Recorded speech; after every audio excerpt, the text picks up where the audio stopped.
SIR என்கிற வாக்காளர் பட்டியல் தீவிர திருத்த நடவடிக்கை, சிறப்பு தீவிர நடவடிக்கை நாடு முழுவதும் இன்றைக்கு பெரிய அளவில் விவாதிக்கப்படுகிற ஒன்றாக உள்ளது. இந்தியாவிலேயே முதலாக இதனை விவாதிப்பதற்கென்று அனைத்து கட்சி கூட்டத்தை கூட்டியவர் நம்முடைய தமிழ்நாடு முதலமைச்சர் அண்ணன் தளபதி அவர்கள்தான். எல்லோரும் வாருங்கள், இது குறித்து கலந்தாய்வு செய்வோம், நீதிமன்றத்தில் வழக்கு தொடுத்து இதனை தடுக்க முயற்சிப்போம் என்று வழிகாட்டியவர் நம்முடைய தளபதி அவர்கள். அது போதாது, நீதிமன்ற நடவடிக்கையை தாண்டி மக்கள் போராட்டமாகவும் இது பரிணமிக்க வேண்டும் என்கிற பொறுப்புணர்வோடு அண்ணன் அவர்களின் வழிகாட்டுதலோடு தமிழ்நாடு முழுவதும் இன்றைக்கு லட்சக்கணக்கானோர் பங்கேற்கக்கூடிய இந்த ஆர்ப்பாட்டங்கள் ஒருங்கிணைக்க பெற்று ஆங்காங்கே நடைபெற்றுக் கொண்டிருக்கின்றன. களத்திலே மக்களோடு நின்று போராட வேண்டும் என்பதற்காக வழிகாட்டுதலையும் நம்முடைய முதலமைச்சர் அவர்கள் நமக்கு தந்திருக்கிறார். அந்த அடிப்படையிலே இன்றைக்கு மதசார்பற்ற முற்போக்கு கூட்டணியை சார்ந்த அனைத்து கட்சிகளும் திராவிட முன்னேற்ற கழகத்தின் முன்னெடுப்பிலே தமிழகம் தழுவிய அளவில் இந்த மாபெரும் ஆர்ப்பாட்டத்தில் நாம் பங்கேற்று வருகிறோம். அண்ணன் சேகர்பாபு அவர்களுடைய முன்முயற்சியில் இன்றைக்கு இந்த பகுதியில் நடைபெற்றுக் கொண்டிருக்கிற இந்த மாபெரும் ஆர்ப்பாட்டத்திலே பங்கேற்று உரையாற்றக்கூடிய ஒரு வாய்ப்பை பெற்றதை எண்ணி நான் மகிழ்ச்சி அடைகிறேன். தோழர்களே, வாக்காளர் பட்டியல் திருத்தம் என்பது நாம் ஒவ்வொரு தேர்தலின் போதும் சந்தித்து வருகிற நடவடிக்கை தான். புதிதாக வாக்காளர்களை சேர்ப்பது, இறந்து போனவர்களின் பெயர்களை பட்டியலில் இருந்து நீக்குவது, மாவட்டம் விட்டு மாவட்டம் புலம்பெயர்ந்தவர்களின் பெயர்களை நீக்குவது, தவறுதலாக பெயர்கள் பிழையோடு பதிவாகி இருந்தால் அந்த பிழைகளை திருத்தம் செய்வது என்கிற நடவடிக்கை அவ்வப்போது நடைபெற்றுக் கொண்டே வருகிறது. தேர்தல் நடக்கும் போதெல்லாம், நாடாளுமன்ற பொதுத் தேர்தலாக இருந்தாலும் சட்டமன்ற பொதுத் தேர்தலாக இருந்தாலும், இந்த வாக்காளர் பட்டியல் சீராய்வு என்பது அவ்வப்போது நடைபெற்று வருகிற ஒன்றுதான். இது நமக்கு தெரிந்த உண்மை. தேர்தல் அல்லாத காலத்திலும் நடக்கும். அதிகாரிகள் அதை செய்வார்கள். தேர்தலுக்கும் அதற்கும் சம்பந்தம் இருக்காது. ஆனால் வாக்காளர்கள் இருக்கிறார்களா, அவர்கள் புலம்பெயர்ந்து விட்டார்களா, இறந்து விட்டார்களா என்று ஆய்வு செய்கிற நடவடிக்கை, அதை ஆங்கிலத்திலே இன்டென்சிவ் ரிவிஷன் என்று சொல்லுகிறார்கள். அது தேர்தல் நடைபெறும் காலத்தில் இருக்காது, எப்போது வேண்டுமானாலும் செய்வார்கள். தேர்தலுக்கு முன்பு நடப்பது சம்மரி ரிவிஷன் என்று சொல்வார்கள். அது கட்டாயம் நடந்தாக வேண்டும். ஒவ்வொரு தேர்தலின் போதும் நடக்கும். எனவே இதற்கும் இப்போது நாம் எதிர்க்கிற இந்த SIR, ஸ்பெஷல் இன்டென்சிவ் ரிவிஷன், சிறப்பு தீவிர சீராய்வு என்பதற்கும் என்ன வேறுபாடு என்றால், மிகப்பெரிய வேறுபாடு இருக்கிறது. இந்த வேலை திட்டம் தேர்தல் ஆணையம் செய்ய வேண்டிய வேலை திட்டம் இல்லை. தேர்தலுக்கு தேர்தல் சிறப்பு சீராய்வு செய்வது தேர்தல் ஆணையத்தின் கடமை. ஆனால் இந்த ஸ்பெஷல் இன்டென்சிவ் ரிவிஷன் என்பது முழுக்க முழுக்க நம்முடைய குடியுரிமையை ஆய்வு செய்கிற நடவடிக்கை.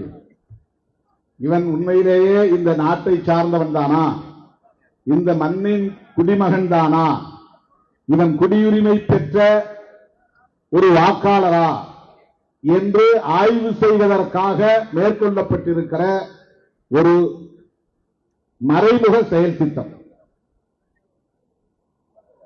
சிஏஏ என்ற ஒரு சட்டம் வந்தது. கொரோனா டைம்ல நாம் எல்லோரும் எதிர்த்து போராட்டம் நடத்தினோம். சிட்டிசன்ஷிப் அமெண்ட்மெண்ட் ஆக்ட், குடியுரிமை திருத்த சட்டம். அதனை எதிர்த்து நாடு முழுவதும் கொந்தளிப்பு ஏற்பட்டது. நாடாளுமன்றத்தின் இரு அவைகளிலும் நாம் அதனை கடுமையாக எதிர்த்தோம். ஆனால் கொரோனா நேரத்தில் அந்த போராட்டம் சிதறி போனது, சிதைந்து போனது. அதை தொடர்ந்து முன்னெடுக்க முடியவில்லை. சட்டங்கள் நிறைவேறிவிட்டன. அந்த சிஏஏ என்கிற சட்டத்தை அடிப்படையாக கொண்டு நேஷனல் பாப்புலேஷன் ரெஜிஸ்டர், தேசிய மக்கள் தொகை பதிவேடு, நேஷனல் ரெஜிஸ்டர் ஆஃப் சிட்டிசன்ஷிப், குடிமக்கள் தேசிய பெயரேடு, இந்த இரண்டையும் உருவாக்குவது என்கிற சட்டம். இதை நாம் அனைவரும், அரசியல் களத்தில் இருக்கிற அனைவரும் அறிந்திருக்க வேண்டும், புரிந்திருக்க வேண்டும். இதிலே நமக்கு ஒரு தெளிவு தேவைப்படுகிறது. பாரதிய ஜனதா கட்சி ஆட்சிக்கு வந்த பிறகு அவர்களுடைய இறுதி இலக்கை நிறைவேற்றுவதற்காக முன்னெடுக்கிற பல்வேறு முயற்சிகளுள் மிக முக்கியமானது, இந்தியாவில் இருக்கிற மக்கள் அனைவரையும் குடிமக்களாக ஏற்றுக்கொள்ள முடியாது, அனைவருக்கும் வாக்களிக்கிற உரிமையை வழங்கக்கூடாது. இந்த மண்ணின் பூர்வீக குடிகள் யாரோ அவர்களை முதலில் அடையாளம் காண்பது, இந்த மண்ணுக்கு சொந்தக்காரர்களை அடையாளம் காண்பது என்கிற பெயரில் அயல் நாட்டவர்களை வெளியேற்றுகிறோம். குடியுரிமை பட்டியலில் இருந்தும் வாக்காளர் பட்டியலில் இருந்தும் அவர்களை வெளியேற்றுவது. தமிழ்நாட்டுக்குள்ள அயல் நாட்டவர்கள் எடுத்துக்கிட்டா ஈழத்தமிழர்கள் மட்டும்தான். ஆனால் வடகிழக்கு மாநிலங்களில், பங்களாதேஷில் இருந்தும் பிற மாநிலங்களில் இருந்தும், சீனா போன்ற அண்டை மாநில நாடுகளில் இருந்தும் நிறைய புலம்பெயர்ந்தவர்கள் வந்து தங்குகிறார்கள். பாகிஸ்தானிலிருந்தும் பஞ்சாப், குஜராத் போன்ற அந்த அண்டை பகுதிகளில் வந்து குடியேறி இருக்கிறார்கள். ஆகவே பாகிஸ்தானியர்களை வெளியேற்ற வேண்டும், பங்களாதேசிகளை வெளியேற்ற வேண்டும், சீனர்களை வெளியேற்ற வேண்டும், அல்லது அவர்களுக்கான குடி உரிமைகளை ஆய்வு செய்து அவர்களுக்கு வழங்கப்பட்டிருக்கிற வாக்குரிமைகளை பறிக்க வேண்டும். இது அவருடைய நோக்கம். இதுல நாம் வந்து குற்றம் சொல்ல விரும்பவில்லை. இப்படி செய்வதை நாம் தவறு என்றும் சொல்லவில்லை. ஆனால் அது என்ன நோக்கத்திற்காக செய்யப்படுகிறது? யார் எங்கே வந்து குடியேறினாலும் கூட குடியேறியவர்களுக்கு ரேஷன் கார்டு கொடுக்க வேண்டும் என்பது அரசின் கடமை. அவர்கள் குடியிருக்கிற மனைக்கு மனைப்பட்டா வழங்க வேண்டும் என்பது அரசின் கடமை. அவர்கள் வசிக்கிற பகுதியிலே மின் இணைப்பு தர வேண்டும் என்பது அரசின் கடமை. அவர்கள் வசிக்கிற பகுதி ஆக்கிரமிப்பு பகுதியாக இருந்தாலும் கூட, பட்டா இல்லாத பகுதியாக இருந்தாலும் கூட, நீர்நிலையாக இருந்தாலும் கூட அவர்களுக்கு குடிநீர் இணைப்பு தர வேண்டும் என்பது அரசின் கடமை. எனவே ration card, Aadhaar card, voter ID இதுவெல்லாம் ஆக்கிரமிப்பாளர்களுக்கும் தரப்படும், வெளிநாடுகளில் இருந்து வந்து குடியேறியவர்களுக்கும் தரப்படும். எனவே நீ இந்த நடவடிக்கையில், எஸ்ஐஆர் நடவடிக்கையில் பழைய ஓட்டர் ஐடி செல்லாது, ஆதார் கார்டு செல்லாது, ரேஷன் கார்டு செல்லாது. அது அரசாங்கத்துக்கு போய் குடியேறினா உனக்கு போட்டு கொடுத்துருவாங்க. அது கொடுத்துதான் ஆகணும். ஒருத்தன் குடியிருக்கிறான், ஒரு தேசத்துக்குள்ள குடியிருக்கிறான்னா அவனுடைய அடிப்படை வசதிகளை செய்து தர வேண்டிய பொறுப்பு அரசுக்கு உள்ளது. இது வந்து புறம்போக்கு இடம், இதுல நீ வந்து வீடு கட்டி இருக்கிற, உனக்கு நான் மின் இணைப்பு தர முடியாது என்று அரசாங்கத்தால் சொல்ல முடியாது. இது புறம்போக்கு இடம், நீ ஆக்கிரமிப்பு பண்ணி இருக்கிற, உன்னை எந்த நேரத்தில் வேணாலும் நாங்க வெக்கேட் பண்ணுவோம், வெளியேற்றுவோம், அதனால உனக்கு வந்து குடிநீர் இணைப்பு தர முடியாது, ரேஷன் கார்டு தர முடியாது என்று அரசாங்கத்தால் சொல்ல முடியாது. தந்துதான் ஆக வேண்டும். எனவே அப்படி வைத்திருக்கிற இந்த ஆதார் அட்டைகளை, ரேஷன் அட்டைகளை, வாக்காளர் அட்டைகளையும் கூட நாங்கள் ஏற்றுக்கொள்ள முடியாது என்று இவர்கள் சொல்லுவதற்கு என்ன காரணம் என்றால், இதை வைத்து எங்களால் குடியுரிமையை, நீங்கள் இந்த மண்ணின் குடிமகன்தான் என்கிற அடையாளத்தை எங்களால் உறுதிப்படுத்த முடியாது. ஆகவே குடியுரிமையை உறுதிப்படுத்துவது, யார் குடிமகன் என்பதை உறுதிப்படுத்துவது. இதுதான் இன்றைக்கு பிஜேபியுடைய செயல் திட்டம். பிஜேபியின் செயல் திட்டம் என்பதை விட RSS செயல் திட்டம். சரி, இதை செய். எதை வைத்து செய்ய வேண்டும்? இதற்கு தேர்தல் ஆணையத்திற்கு அதிகாரம் உண்டா? எலெக்ஷன் கமிஷன் ஆஃப் இந்தியா என்பது எந்த சட்டத்தின் கீழ் இயங்குகிற ஒரு நிறுவனம்? அது மக்கள் பிரதிநிதித்துவ சட்டம் என்று ஒரு சட்டம் இருக்கிறது. அந்த சட்டத்தின்படி வாக்காளர் பட்டியலை சீராய்வு செய்து அதை முழுமை செய்வதும், தேர்தலை நடத்தி கொடுத்து யார் யார் வெற்றி பெற்றார்கள் என்று அறிவிப்பதும் தான் அவர்கள் வேலை. அரசியல் கட்சியை பதிவு செய்யக்கூடிய கடமை அதற்கு இருக்கிறது. யாரும் போய் மாநில கட்சி அல்லது தேசிய கட்சி என்று அரசியல் கட்சியாக பதிவு செய்து கொள்ளலாம். பதிவு செய்து தருவது, பதிவு எண் தருவது அதனுடைய கடமை. அங்கீகாரம் வழங்குவது விதிமுறைகளின்படி அதனுடைய கடமை. இதையெல்லாம் செய்வதற்கு இந்திய அரசமைப்பு சட்டமும் அதன் அடிப்படையில் இயக்கப்பட்ட மக்கள் பிரதிநிதித்துவ சட்டமும் தான் தேர்தல் ஆணையத்திற்கு வழிகாட்டுகின்றன. ஆனால் இந்த SIR என்பது மக்கள் பிரதிநிதித்துவ சட்டத்தின்படியா நடைபெறுகிறது?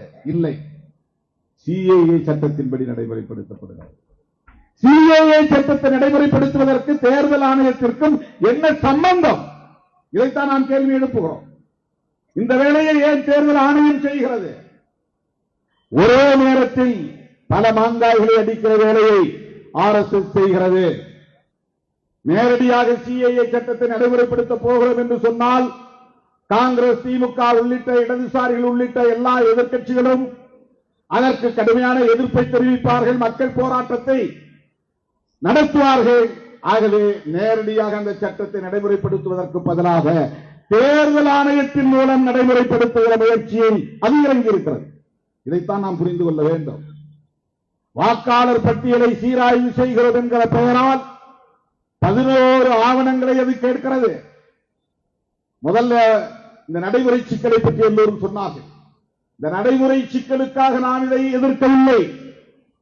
இதை சரி செய்து விட்டால் ஏற்றுக்கொள்கிறோம் என்று பொருளாகிவிடும். மழை காலம், அதனால் வேண்டாம். சரி, மழை நின்ற பிறகு செய்யலாமா? அப்படி என்றால் செய்யலாம் என்று பொருளாகிவிடும். கிறிஸ்துமஸ் காலம், எங்களால் அதில் கவனம் செலுத்த முடியாது என்று சொன்னால் கிறிஸ்துமஸ் முடிந்த பிறகு செய்யலாமா? செய்யலாம் என்று பொருளாகிவிடும். அது அல்ல. ஒவ்வொரு BLO பூத் லெவல் ஆபீசர்ஸ் அவங்க போடுறாங்க. அவங்க வீடு வீடா வந்து விண்ணப்பம் கொடுப்பாங்க. அந்த விண்ணப்பத்தை பூர்த்தி செய்து நான் இந்த நாட்டின் குடிமகன் தான் என்று உறுதிப்படுத்த வேண்டிய பொறுப்பை நம் தலையில் கட்டுகிறார்கள். இதுக்கு முன்னாடி நீ வந்து ஒரு ரேஷன் கார்டு காட்டினா வாக்காளர் பட்டியலில் உன் பேர் சேர்ந்துரும், அல்லது ஆதார் கார்டு கட்டினா வாக்காளர் பட்டியலில் உன் பேர் சேர்ந்துரும். அட்ரஸ், பேரு, அப்பா பேரு, வயசு. உனக்கு ஒரு ஓட்டர் ஐடி கொடுத்துருவாங்க. தேர்தல் நேரத்தில் ஓட்டர் ஐடி எடுத்துட்டு போனா ஓட்டு போட்டு வந்துடலாம், அவ்வளவுதான். ஆனால் இப்போ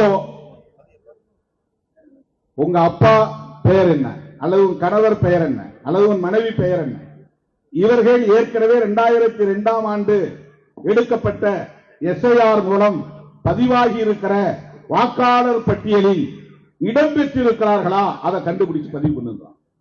2002ல எங்க அப்பாவுக்கு அல்லது எங்க அம்மாவுக்கு வாக்காளர் பட்டியலில் பெயர் இருக்கா இல்லையான்னு நான் செக் பண்ணணும். அதுக்கு வந்து பூத் லெவல் ஆபீசர் வந்து உதவி செய்வாங்க. அப்படி செய்யக்கூடிய இடத்துல நெட் வேலை செய்யணும். செல்போன்ல வேலை செய்யலன்னா செய்ய முடியாது. இதுதான் நடைமுறை சிக்கல். அதுல பேர் இல்லைன்னா உன் பேர் சேர்க்க மாட்டாங்க.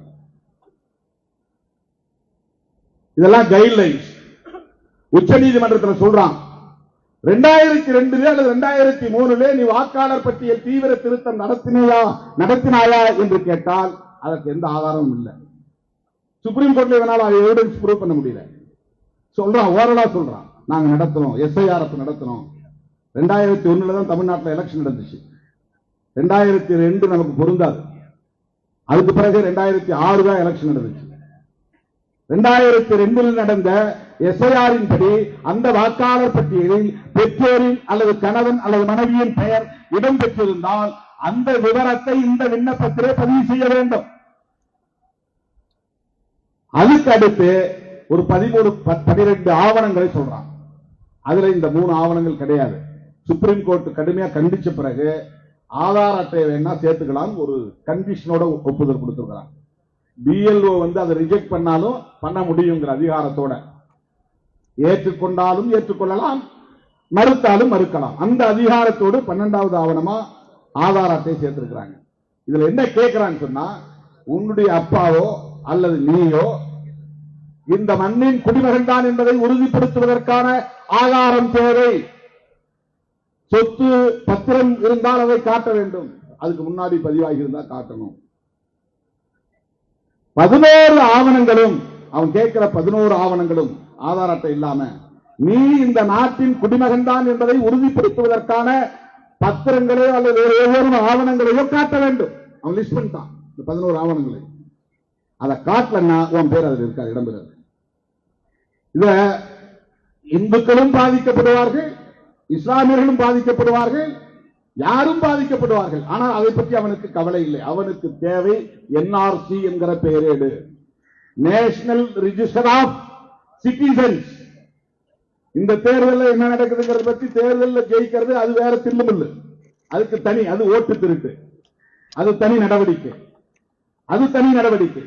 ஆனால் அவன் தூய்மைப்படுத்த விரும்புவது, முழுமைப்படுத்த விரும்புவது சாதாரண மக்களிடத்துல. இப்ப எங்க அம்மாவுக்கு டேட் ஆஃப் பர்த் நான் எப்படி ப்ரூவ் பண்ண முடியும்? அவங்களுக்கு அவங்க பிறந்த காலத்துல எந்த பதிவும் இல்லை, அவங்களுக்கு ஜாதகம் கூட எழுதி வைக்கல. ஜாதகம் எழுதி வச்சுட்டா கூட அதை ஒரு ஆவணமா அவன் எடுத்துவானான்னு தெரியல. அந்த 11 ஆவணத்தில் அது இல்லை. இப்ப எனக்கு டேட் ஆஃப் பர்த் என்னுடைய ஸ்கூல் சர்டிபிகேட் இருக்குது. எனக்கு கார்பரேஷன் நான் பிறக்கல, அதனால எந்த ரெக்கார்டும் கிடையாது. கிராமத்தில் பிறந்தேன். எனக்கு இருக்கிற ஒரே ஆவணம் ஸ்கூல் எஸ்எஸ்எல்சி புக்ல இருக்கிறது தான். நான் பிறந்தது உண்மையிலே ஆவணி மாசம் 1ஆம் தேதி, ஆகஸ்ட் 17ஆம் தேதி. ஆனா என்னுடைய ஜாதகத்துல, என்னுடைய ரெஜிஸ்டர்ல ஜூலை 10 எழுதி வச்சிருக்கிறாங்க. ஜூலை 10, 1962. அது உண்மையான தேதி இல்லை, ஒரு தோராயமா போட்ட தேதி. அது எப்படி போடுவாங்கன்னா, அப்படி கையை குடிச்சு காதை தொட சொல்லுவாங்க. இந்த வலது கையை எடுத்து இடது பக்கம், அல்லது இடது கையை எடுத்து வலது பக்கம் காதை தொட்டா இவனுக்கு 5 வயசு முடிஞ்சிருச்சு அப்படின்னு ஒரு தோராயமா ஒரு மாதத்தை போட்டு, ஒரு தேதியை போட்டு, அப்ப யாரு ஹெட் மாஸ்டரா இருக்காரோ அவரு போடுற தேதி தான் நம்முடைய பிறந்த நாள். அவர் விருப்பத்தை அந்த மாதிரி போட்டுருவார். அப்படிதான் இப்ப எனக்கு பிறந்த தேதிக்கான ஆதாரத்தை காட்ட முடியும். என் தாய்க்கு பிறந்த தேதியை ஆதாரத்தை காட்ட முடியாது. ஸ்கூல் சர்டிபிகேட் கிடையாது. சரி, வேற ஏதாவது ப்ராப்பர்ட்டி உண்டா? எங்க பரம்பரையில யாருக்குமே சொத்து கிடையாது. எனக்கு என் பேர்லையும் கிடையாது, எங்க அப்பா பேர்லையும் கிடையாது, எங்க அம்மா பேர்லையும் கிடையாது, எங்க தாத்தா பேர்லையும் கிடையாது. சும்மா புறம்போக்கில் ஒரு 10 குடிசையில தான் எல்லாருமே வாழ்ந்தோம். எங்களுக்கு அதுக்கே பட்டா கிடையாது. நீண்ட காலமா பட்டா இல்லை. இப்ப நான் தலையெடுத்த பிறகுதான் பட்டா கொடுத்துருக்காங்க. அந்த பட்டாவுக்கான ஆதாரமும் கிடையாது. அப்படி பட்டா சீட்டு இந்த வீட்டுல இல்ல. தேடினா எடுத்துடலாம். இப்ப எங்க அம்மாவுக்கு நான் இந்த 11 ஆவணத்துல எந்த ஆவணத்தை காட்ட முடியும்? அவங்க இந்த ஊர்ல தான் பிறந்தாங்க, இந்த தேதியில தான் பிறந்தாங்க, அவங்களுக்கு இந்த வயசு என்று ஆதாரத்தை எப்படி என்னால் உறுதிப்படுத்த முடியும்? பேர் சேர்க்க முடியாது, வாக்காளர் பட்டியலில் சேர்க்க முடியாது. இந்த ஒரு வாரத்தில் தமிழ்நாட்டில் 25% பேருடைய பெயர்கள் வாக்காளர் பட்டியலில் இருந்து நீக்கப்படுவதாக அறிவிக்கப்பட்டிருக்கிறது. இது வாக்காளர்களை அந்த பட்டியலில் இருந்து பெயர்களை நீக்குவது என்கிற நிலையோடு நின்றுவிடவில்லை. குடியுரிமையை பறித்து நீ குடிமகனே இல்லை என்ற நிலையை உருவாக்குகிற போது குடிமகனாக இல்லாதவர்களுக்கு எந்த உரிமையும் பெற முடியாது. நீ ரிசர்வேஷனே கேட்க முடியாது, வேலைவாய்ப்பு கேட்க முடியாது, வெல்ஃபேர் ஸ்கீம்ஸ் அரசு நலத்திட்டங்களையும் உன்னால பெற முடியாது. இந்த தலைமுறையில பெற்றுள்ளோம் வச்சுங்க, அடுத்த தலைமுறையில கட்டாயமா அகதிகளாக்கப்படுவோம். அமெரிக்கா போன்ற நாடுகளில் அந்நிய நாடுகளை சார்ந்தவர்களை அடைத்து வைப்பதற்கென்று சிறப்பு அகதிகள் முகாம்களை உருவாக்கி வைத்திருக்கிறார்கள். மெக்சிகோவிலிருந்தும் பல நாடுகளில் இருந்து குடியேறியவர்களை வாக்காளர்கள் அல்லாதவர்கள், வாக்குரிமை அல்லாதவர்கள், குடியுரிமை அல்லாதவர்கள் என்று தனிமைப்படுத்தி அகதிகள் முகாம்களில் அடைத்து வைத்திருக்கிறார்கள். இந்தியாவிலும் வடகிழக்கு மாகாணங்களில், ஒரு சில அசாம் போன்ற மாகாணங்களில் அந்த முயற்சி நடைபெற்றுக் கொண்டிருக்கிறது. அதுக்கான முகாம்களை உருவாக்க இருக்கிறார்கள், அதற்கு நிதி ஒதுக்கீடு செய்திருக்கிறார்கள். அப்படி இந்தியா முழுவதும் வாக்காளர் பட்டியலில் இருந்து பெயர் நீக்கம் செய்யப்பட்டவர்களை குடியுரிமையற்றவர்கள் ஆக்கி அவர்களை அகதி முகாம்களில் அடைத்து வைக்கக்கூடிய நிலை எதிர்காலத்தில் ஏற்படும். இதெல்லாம் வெறும் கற்பனை கிடையாது, யூகம் கிடையாது. இதான் 20 வருஷத்துக்கு பின்னால் நடக்க போகுது. இதெல்லாம் ஏன் ஆர்எஸ்எஸ் செய்யறான் அப்படின்னு சொன்னா, இந்த கான்ஸ்டிடியூஷன் தர்ற அனைவரும் சமம், அனைவருக்கும் வாக்குரிமை என்கிற இந்த சமத்துவத்தை சிதைப்பவர்களின் நோக்கம். அனைவரும் சமம் என்பதை ஏற்றுக்கொள்ள முடியாது. அம்பானிக்கும் அதானிக்கும் ஒரு ஓட்டு, தெருவில் இருக்கிற பிச்சை எடுக்கிறவனுக்கு ஒரு ஓட்டு.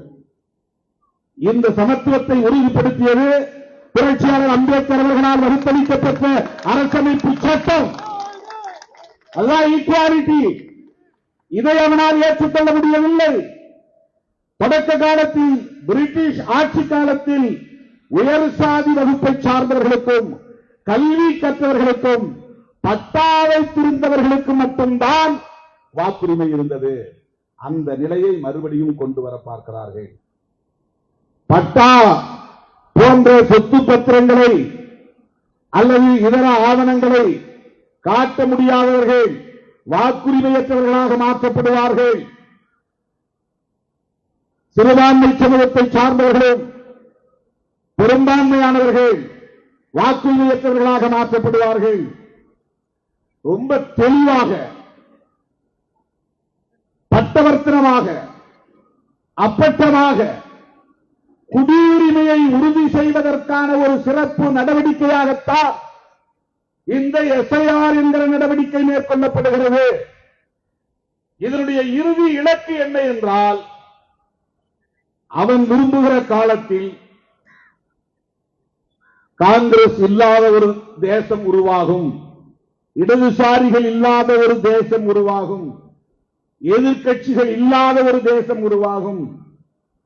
ஏனென்றால் சிறுபான்மையினரும் பெரும்பாலான உழைக்கும் வர்க்கமும் ஏழை மக்களும் இடதுசாரிகள் உள்ளிட்ட திராவிட முன்னேற்ற கழகம், காங்கிரஸ், விடுதலை சிறுத்தைகள் போன்ற இந்த கட்சிகளையே 90% ஆதரிக்கிறார்கள். அவர்கள் அத்தனை பேருக்குமான வாக்குரிமையை பறித்துவிட்டால் இந்த இயக்கங்கள் எதிர்காலத்தில் வீரியத்தோடு செயல்பட முடியாமல் போய்விடும். மீண்டும் காங்கிரஸ் புத்துணர்ச்சி பெற்று ஆட்சிக்கு வர விடாமல் தடுத்துவிட முடியும். இந்துக்கள் மட்டுமே, அதுவும் மதவாத சக்திகள் மட்டுமே பெரும்பான்மையானவர்களாக, கணிசமான வாக்காளர்களாக மாறுகிற போது இந்திய அரசமைப்பு சட்டத்தை தூக்கி எறிந்துவிட்டு அவர்கள் விரும்புகிற மதச்சார்புள்ள ஒரு தேசத்தை கட்டமைக்கப் போகிறார்கள். கோல்வாக்கரின் கனவை நனவாக்க வேண்டுமானால், ஹெட்கேவாரின் கனவை நனவாக்க வேண்டுமானால், வீர சாவர்கரின் கனவை நனவாக்க வேண்டுமானால் அவர்கள் அறுதி பெரும்பான்மை.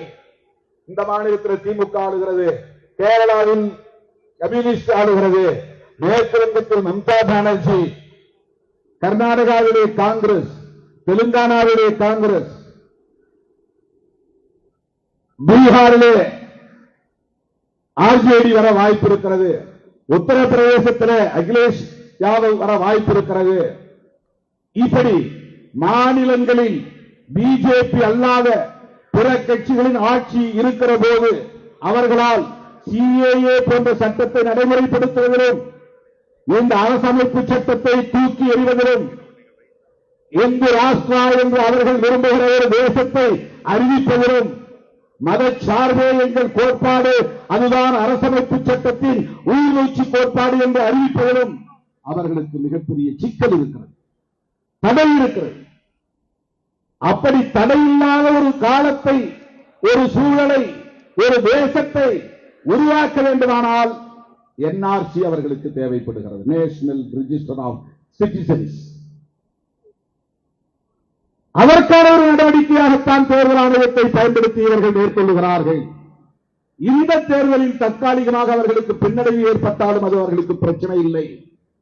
மாநில தேர்தல்களில் அவர்களுக்கு ஏற்படுகிற தோல்வி அவர்களுக்கு பிரச்சனை இல்லை. ஆனாலும் மாநிலங்களிலும் அவர்கள் வேரூன்ற வேண்டும், மதவாத அரசியலை வளர்த்தெடுக்க வேண்டும், மதம் சார்ந்த சக்திகளை மேம்படுத்த வேண்டும், அதற்கு சாதி வெறியர்களை ஊக்கப்படுத்த வேண்டும்.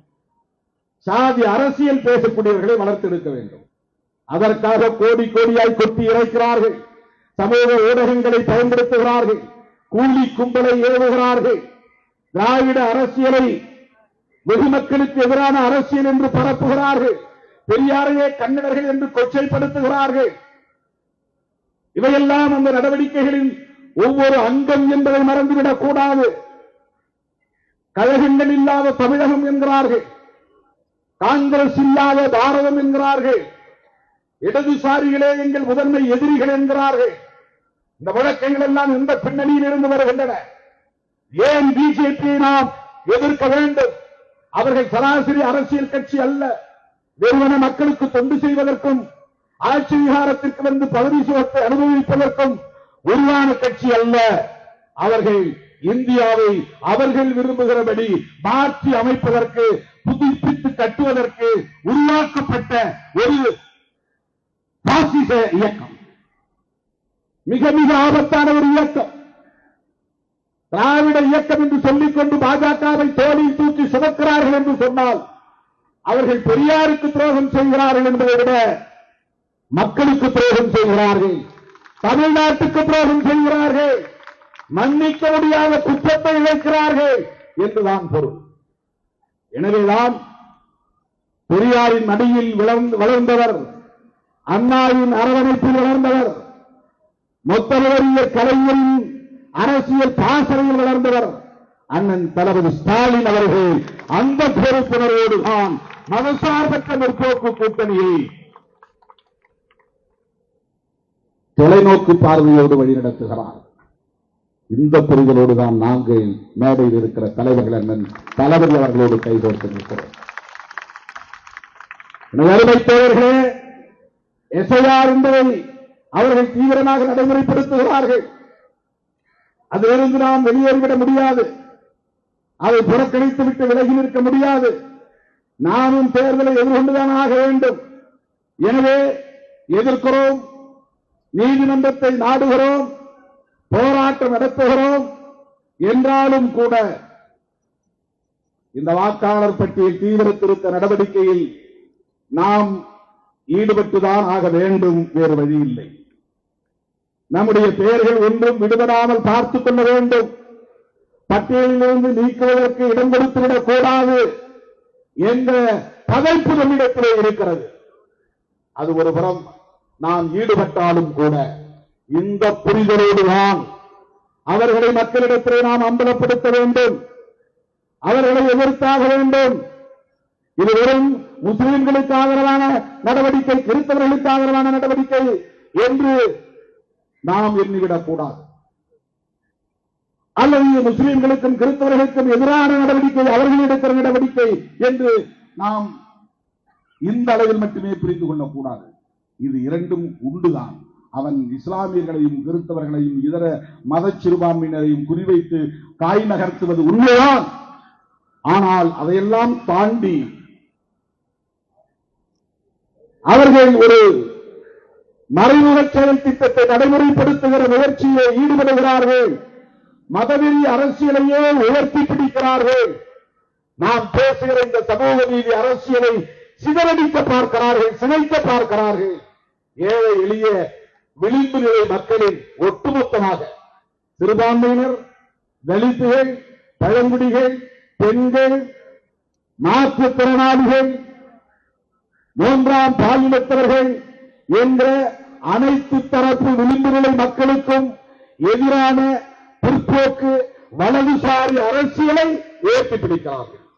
அதை நாம் எதிர்த்தாக வேண்டும். அதை நாம் வீழ்த்தியாக வேண்டும்.